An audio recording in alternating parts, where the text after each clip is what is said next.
I'm an avid collector of vintage cookbooks, and I decided it was finally time to start cooking out of them. This is my new series, Cookbook Classic. Today we're cooking out of the Better Homes and Gardens all-time favorite casseroles. This was published in 1977, and we're making tuna noodle casserole. In my skillet, I'm going to put a little knob of butter. I'm going to saute down half of an onion that I've already chopped up. I have some celery. You know, I always keep it in my freezer, about equal parts. I'm going to saute this until it's soft with a little salt and pepper. I'm also going to get my water started so it starts boiling for our noodles, and I'm opening up a can of cream of mushroom.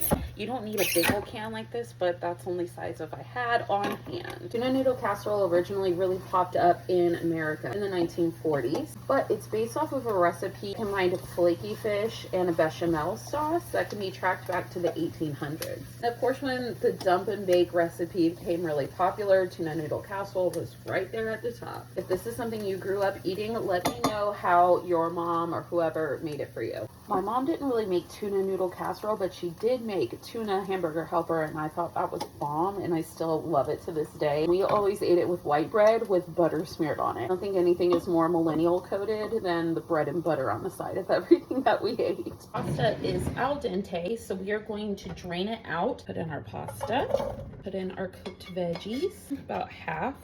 I'm gonna save the other half for my Sunday roast.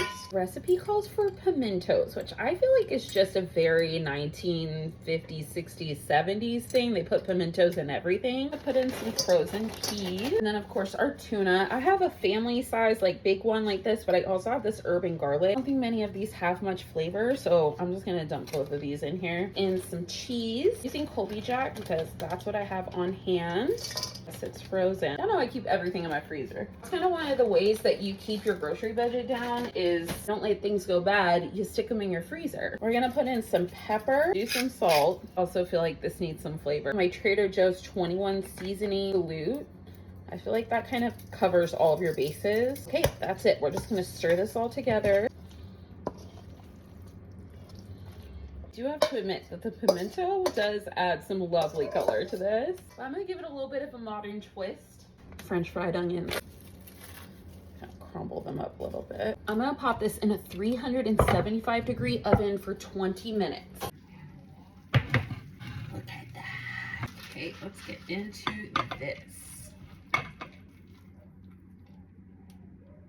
If you like vintage recipes, you like cooking out of old cookbooks, or if you just like saving money on your groceries, make sure you give me a like and a follow.